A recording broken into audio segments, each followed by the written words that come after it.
The Nemean Lions are a loyalist successor chapter of the Stoic Imperial Fists raised in the 38th millennium during the 23rd founding.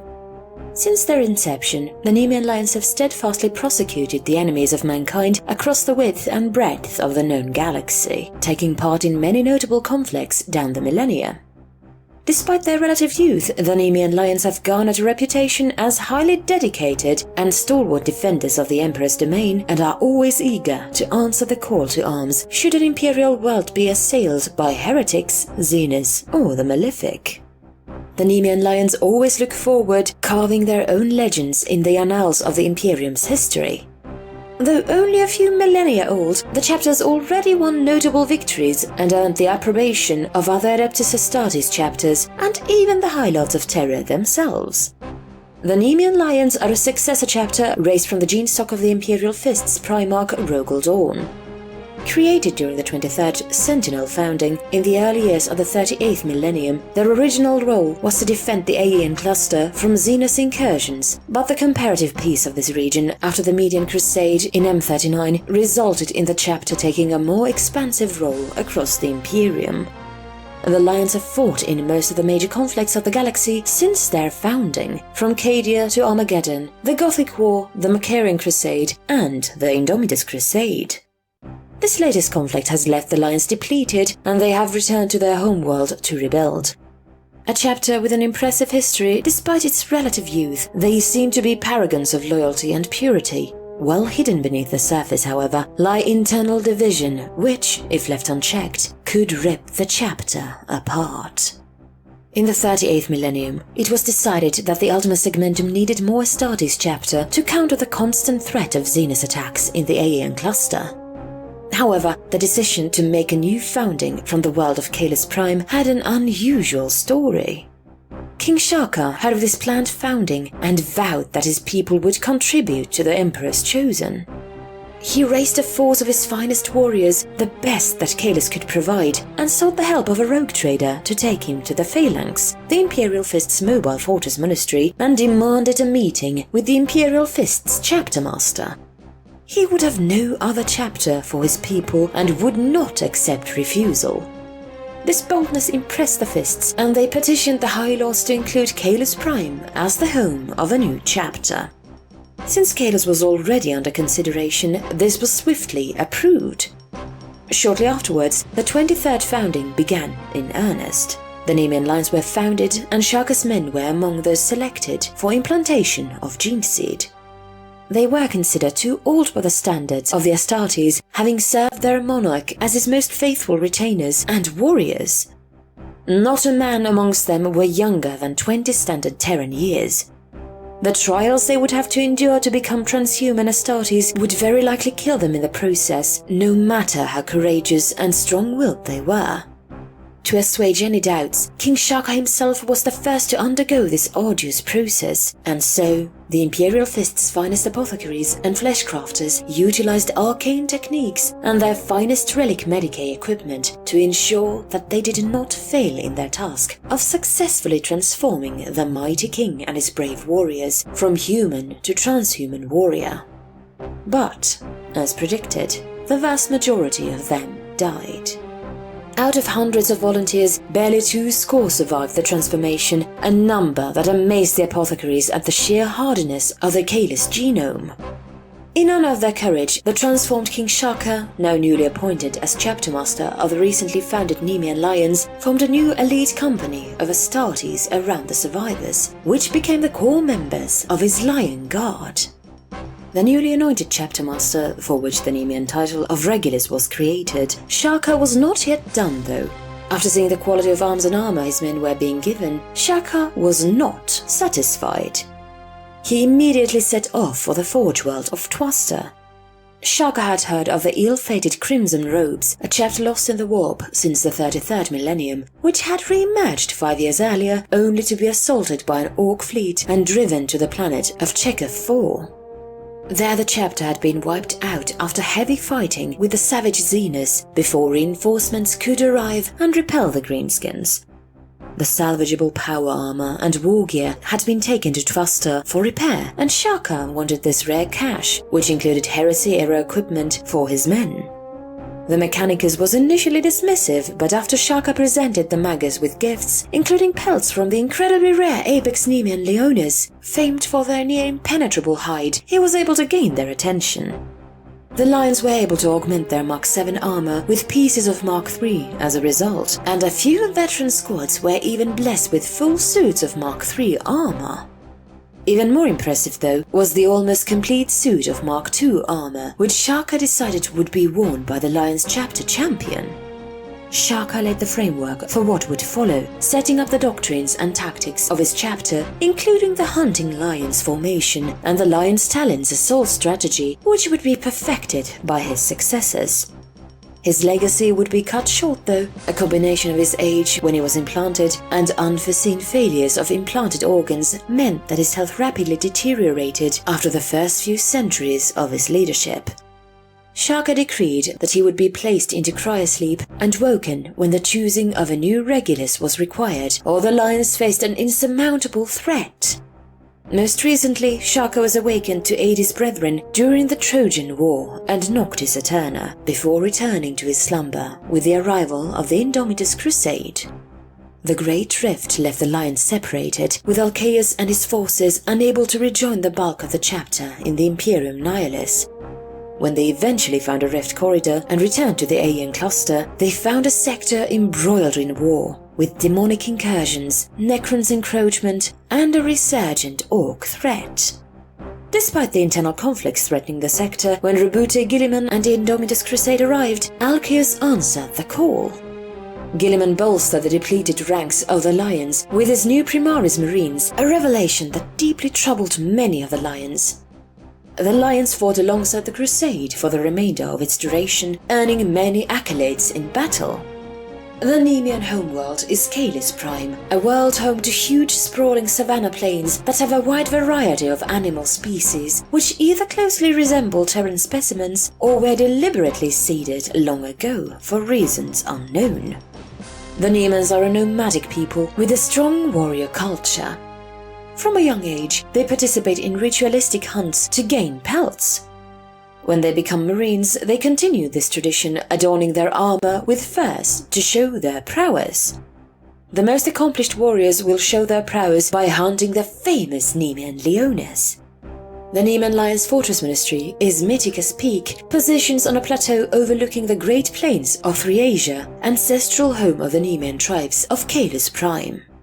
A sprawling network of the usual Astartes defenses rings the perimeter, and indeed, from the outside, the Fortress Monastery is a typical example of an Astartes fortress.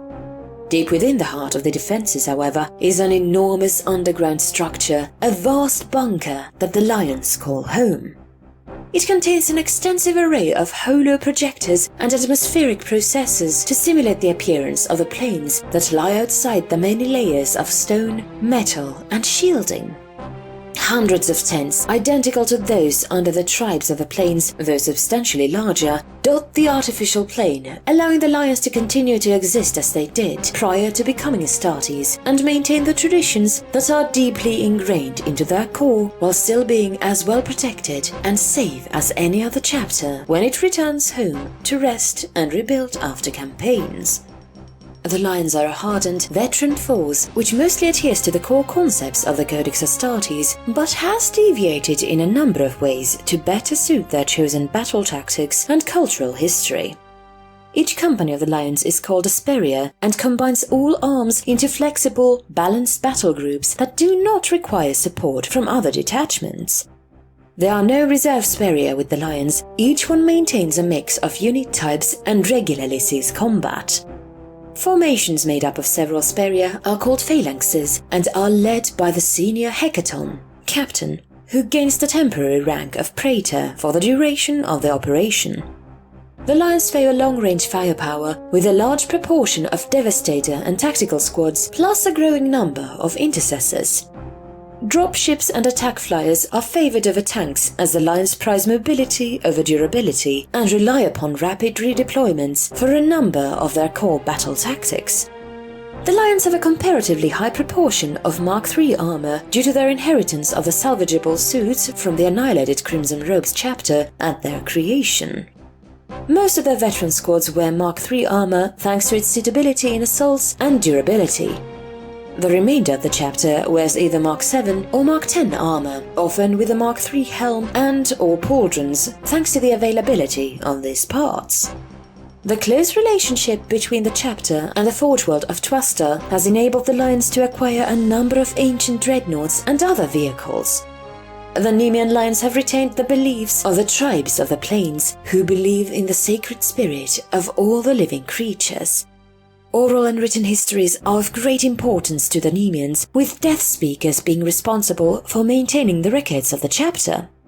When killing an opponent, a Nemean Lion will utter a death prayer to give thanks to the spirits for their guidance in combat. They will also ensure that their fallen are holding a weapon in their hand, preferably before they pass. This is to ensure that the warrior's soul returns to Kalos Prime, where they can enter the afterlife and guide the spirit walkers. As a successor chapter of the Imperial Fists, the Nemean Lions share their genetic legacy with their genetic forebearers. Due to this direct link with their forebearers, they have inherited many of the characteristics of their common Primarch, Rogel Dawn. The chapter's gene seed is highly stable, though like the Imperial Fists, it is lacking the Betcher's gland that allows the Space Marine to spit corrosive acid and the Suzon membrane that allows him to enter life-sustaining state of deep hibernation. It also possesses the additional flaw of an imperfection in the oculobe, reducing the low-light vision of the Lion's Astartes. The gene seed has, however, proven to be very forgiving towards older initiates, which when combined with the robust genetic stock of Kalos Prime has given the chapter a higher success rate when implanting into more mature subjects. It should be noted, though, that this applies only to the initial implantation. Older aspirants still have a higher chance of developing complications as they age. The chapter Sango must weigh this carefully against the skills of the applicant before approving such cases. When new recruits are required, the Nemeans hold an event called the Attilian Choosing. The tribe sent their most promising young to the gathering for a weeks-long series of hunts, duels, and ritual trials to demonstrate not only physical but mental prowess of all the potential aspirants. Many thousands of applicants are whittled down to a few hundred candidates that will go on to the next stage. Unlike some chapters, the Lions do not permit duels to the death as part of training, only to first blood. There is still a high mortality rate for aspirants, however. The hunting of some Kalos' deadliest creatures is integrated into the training regime, and such creatures do not forgive failure. These hunts instill valuable lessons into the young warriors and teach them key skills of fieldcraft, stealth, and teamwork. The hardness of the chapter's gene seed allows the Lions greater than normal success when it comes to utilizing older aspirants, and the chapter will not turn away such applicants if they have skills that will prove to be an asset to the chapter, should they survive. With the revelation of the Primaris Marines, the chapter has begun the process of fully transitioning to these new Astartes. When the chapter was chosen to be part of the Indomitus Crusade, Robuta Guilliman offered Alcaeus Primaris Marines to fill losses sustained during the Noctis Aeterna and the conflicts preceding it. Alcaeus was wary. These Marines had no knowledge of the Nemean culture and the traditions of the chapter. They had gone on no hunts and no pelts. He decided to take one of the offered Marines, the future Lieutenant Alexares, and see how well he adapted. He took Alexares to the Nemean hunting ground in the Argus. They stalked a lesser lion, with the Regulus teaching his charge the rituals of the hunt. Alexares brought down the lion with a hunting spear and ended it with the ritual dagger in the traditional manner. Alcaeus was greatly pleased at how this Primaris had embraced the Nemean ways and the respect he had shown. Alcaeus decided to accept Guilliman's offer. This caused protest amongst the leadership and grumbling in the ranks. Several fights broke out between the two sides, with a number of Marines being injured. Philosophy spoke to the dissenters, telling them of his commune with the ancestors and the vision they had sent him, showing how the Emperor's hand had guided calls in the creation of the Primaris, and that accepting these warriors would allow the Imperium to grow stronger once more. This quieted most of the disagreement, for the time being, at least. Alcaeus announced several days of ritual sparring contests to allow the two groups to intermingle. The new Primaris acquitted themselves well, despite the vast experience of the older Marines. Nevertheless, the chapter champion Antaeus, despite being shorter and weaker than the Primaris challengers, won every contest, whether bare-fisted or bladed, even against the Marines that had been in cryo-storage since the Great Crusade. The event helped to forge bonds between the two groups, which would then be forged in the coming battles of the Indomitus Crusade. While the integration of the initial Primaris had been completed successfully, Alcaeus decided that the majority of replacements should be drawn from Nemean stock.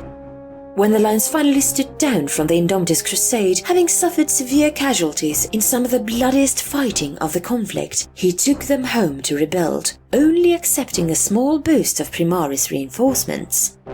Although he had accepted the original Primaris happily, the Alcaeus did not want close to half the chapter to be comprised of outsiders.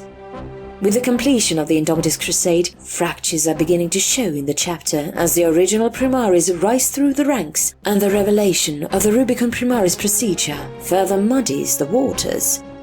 Alcaeus and a number of the senior officers have undergone the procedure successfully, but a number of high-profile failures of the upgrade procedure have not helped the matter, with some greatly respected Marines dying as a result. Additionally, the recent ascension of some Primaris to elite units and promotions of Primaris to officer positions has bred resentment amongst Marines who feel like their greater experience has been overlooked, and that despite claims to the contrary, Alcaeus is showing preference. The chapter is currently in a mixed state, with many Marines declining to upgrade, particularly those who are veterans of many centuries. The Lions favor a balanced approach to combat within a mix of types within a battle group. They favor ranged combat overall thanks to their heritage of hunting with throwing spears, but all Lions are trained in the arts of spear and sword combat and are very capable in close combat. The Lions like to coordinate their infantry and vehicles to ensure that when they advance, the enemy is overwhelmed by the all-arms assault they face. They strongly favor simple yet effective strategies based around applications of force. For example, the Lion's Claws, which places strong thrust on the flanks and a reserve in the center. The enemy is pincered and surrounded by the flanks as they push into the center before the reserve checks the counterattack, and the foe is crushed via encirclement.